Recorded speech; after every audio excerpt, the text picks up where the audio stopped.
श्री स्वामी चरित्र सारामृत अध्याय 6 श्री गणेशाय नमः धरुणी शुश्रूषा हात अक्षरे पंडित लिहिवित तैसे हे स्वामी चरित्रामृत स्वामी समर्थ वदविती मागील अध्यायाच्या अंती चोळप्पावीन मी स्वामी प्रती कृपा करुणी मजवरती बडोद्याशी चलावे भाषण ऐसे कोणी समर्थ बोलती हासुनी मल्हाररावाची अमणी आम्हाविषयी भाव नसे म्हणून तयाच्या नगरात आम्हा जाणे नव्हे उचित अक्कलकोट नगरात आम्हा राहणे आवडे ऐसा यत्न व्यर्थ गेला तात्या म्हणे चिंतावला आपण आलो ज्या कार्याला ते न जाय सिद्धीसी परी पहावा यत्न करुणी ऐसा विचार केला म्हणी मग काय केले तात्यांनी अनुष्ठान आरंभिले भक्ती नाही अंतरी दांभिक साधनांते करी तयांचे स्वामी नरहरी प्रसन्न कैसे होतील मग तात्यांनी काय केले सप्ताहाशी ब्राह्मण बैसवेली गुरुचरित्र आरंभिले व्हावयाशी स्वामी कृपा परितयाच्या वाड्यांत कधी न गेले समर्थ तात्या झाला व्यग्रचित्त काही उपाय सुचेना आता जाऊनी बुडेद्याशी काय सांगावे राजयाशी आणि सकळ जनांसी तोंड कैसे दाखवावे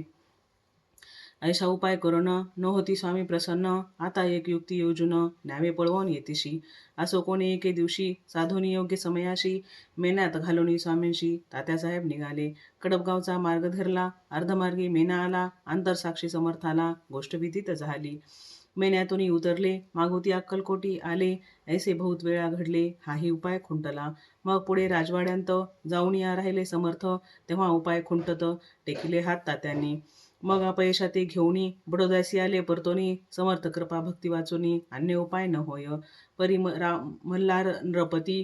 प्रयत्न आरंभित पुढती सर्वत्रांशी विचारती कोण जातो स्वामीकडे तेव्हा मराठा उमराव यशवंत तयाचे नाव नृप कार्याची धोरणी हावं आपण पुढे झाला तो येऊन अक्कलकोटी घेतली समर्थांची भेटी वस्त्रे अलंकार सुवर्णताटी स्वामी पुढे ठेवित ती पाहुणी समर्थाला तेव्हा अनिवार्य क्रोध आला यशवंता पाहुणी डोळा काय तेव्हा बोलले अरे बेडी आणोनी सत्वर ठोकायाचे चरणी ऐसे त्रिवार मोठ्यानी समर्थ क्रोधे बोलले क्रोध मुद्रा पाहुणी यशवंतराव भ्याला मनी पळाले तोंडचे पाणी लटलटा कापू लागला मग थोड्याच दिवशी आज्ञा आली यशवंताशी सत्वर द्यावे बडोद्याशी तेथील कार्याशी सोडूनी साहेबा विषप्रयोग केला मल्हाररावारी आळा आला त्या क्रात्या माझी यशवंताला गुन्हेगार लेखिले हातीपायी वेडी पडली स्वामी वचनाची प्रचिती आली अघटित लीला दाविली ख्याती झाली सर्वत्र इति श्री स्वामीचरित सारामृत नाना प्रकात कथा समद सदा भक्त परिसोद षष्ठो अध्याय गोढा इति श्री स्वामीचरित सारामृत षष्ठो अध्याय समाप्त शुभ भवंतु।